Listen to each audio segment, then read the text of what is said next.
Welcome to CEO Insights. I'm Marilyn de Guzman with investingnews.com. Brazil's expanding natural gas market and stable regulations have been a driver for Alvopetro Energy's growing position in the region's oil and gas sector.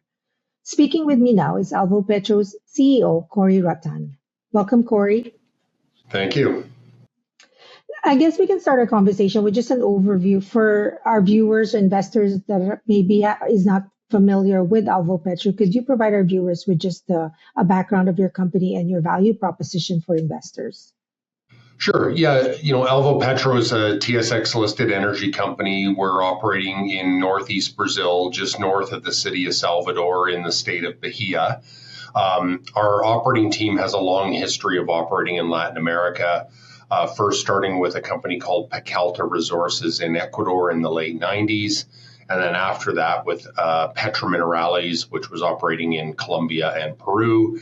And now we're in Brazil. So what we accomplished is on July 5th of 2020, Alvopetro actually became the very first independent company in Brazil to deliver sales specified natural gas into the local distribution network. So we think that was a pretty significant accomplishment for a company our size.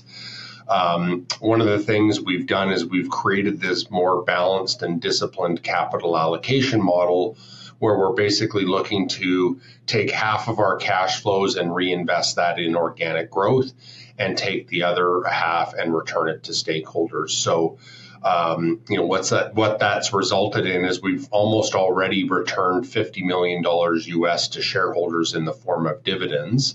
As for the portion of your question that relates to our value proposition, we really try to look at it on a value, yield, and growth basis. So we've been delivering, I think, some incredibly strong results that help drive the dividend.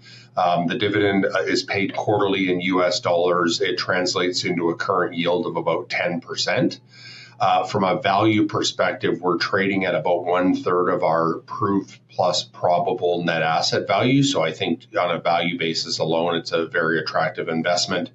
And then from a growth perspective, if you look at, because of the cash flow we're generating, we're able to fund an organic capital program that's targeting a lot of incremental value, especially when you look at it relative to our current enterprise value. So I think it's a great opportunity. Jurisdiction-wise, let's talk about Brazil. Can you give us an overview of sort of Brazil's natural gas market and Alvopetro's strategic position in that region? Sure.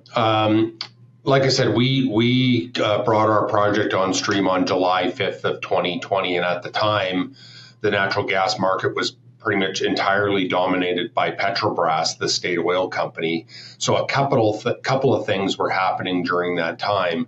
In 2021, Brazil introduced a new gas law, basically, to try and create an open gas market. So it was trying to create a more open, competitive and efficient gas market with the intent of trying to reduce the reliance on imports from Bolivia and through LNG.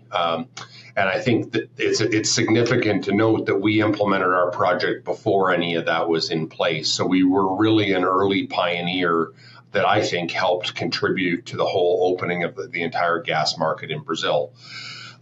So that's changed a lot today. Part of it, another big thing that happened in parallel was that the state oil company Petrobras implemented a strategy to basically divest of virtually all of its onshore inventory of oil and gas upstream assets. So the result is today we have a whole bunch more players operating onshore Brazil. It's a much more open market, not only for natural gas, but also for oil. And, I basically compare that to what happened when we were in Colombia in 2003 when the fiscal and land tenure regime changed there, and it was a huge opportunity. And I certainly feel like that's the case for Brazil right now. As far as strategic position, in fairness, I would say Alvopetro, by Brazilian standards in the whole country, is still a relatively small operator. But in the province or the state where we're operating, in the state of Bahia, our production accounts for roughly 13% of the natural gas production that's produced in the state of Bahia. And I do really think we're an important player in advancing this open gas market that I talked about when you consider that we built the country's first independently owned natural gas processing facility where we process raw natural gas into sales specified gas, and we deliver that right into the local distribution network for consumers. And I think the important thing for Alvopetro shareholders is that we've already funded all those investments for all the infrastructure, pipelines, gas plant, all that. But the important thing is it creates this strategic asset for us now that's already been fully paid for. But the significance is with new natural gas discoveries, we can very quickly convert that into production and cash flow. So I think it's a huge advantage. Could you provide then an update on your natural gas projects? You've been producing, but you're also at the same time doing some exploration. Could you provide the strategy for moving forward? I think the strategy is similar to what it's always been at all the companies I talked about. Is we've always had an approach to look for the best combinations of geological prospectivity and fiscal regime. We certainly think we have that in Brazil. We're operating in a proven hydrocarbon. This is actually the oldest producing basin in Brazil, and we've got a fantastic fiscal regime. The other important thing is I think the Brazilian government really recognizes the importance of the energy sector and is very supportive from a regulatory perspective and also in terms of the fiscal regime in Brazil. It's pretty much as good as you get. If you look at the third quarter results that we just published yesterday, our realized natural gas price is almost $11 US per MCF. And if you look at what our comparable peers in Canada posted for results from a gas price perspective, we're really realizing over 10 times higher than what's being realized in Canada. Our effective royalty rate is under 3%. And all that drives industry-leading operating netback. So our operating netback approached $60 US per BOE, and that represents a profit margin of close to 90%. So that's about as good as it gets in our industry. That's why we're excited and focused about Brazil.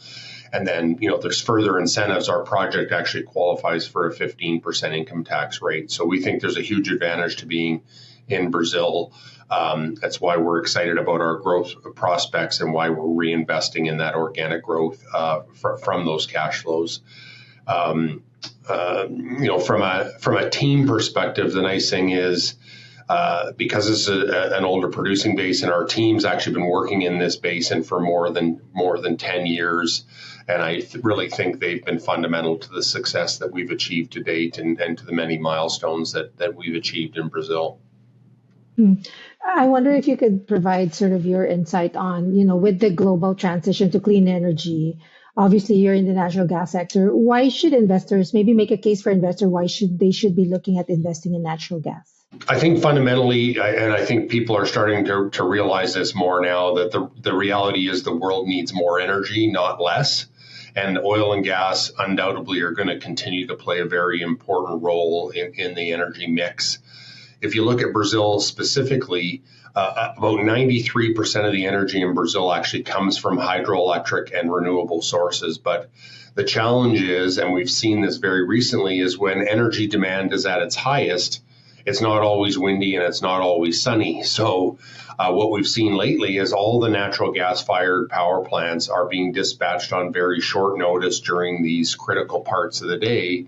And to be frank, without that capacity to be able to meet that demand at those critical times, Brazil's energy sector, and system would have a major problem. And as a result, even with all that renewable capacity that Brazil has, they are looking at expanding the natural gas powered generation capacity to meet that demand. Lastly, if you look at the state of Bahia, where we're operating and supplying gas, where most of it goes to an industrial complex that sits just 20 kilometers to the south of where we're operating. So we're really well positioned. But to be able to supply cleaner burning natural gas into an area where maybe they can switch from fuel oil, I think there's a huge net benefit. And in conclusion, I think natural gas is going to continue to play a very important role in the energy mix. I think, frankly, in Canada, as Canadians, we all need to be embracing this reality, quite frankly, because it's a very important solution, not only for Canada's economy and prosperity and our competitive position, but I think it's an important solution for the world's energy needs, quite frankly. And what are the next steps? Like, what can the investor community expect from your company over the near term?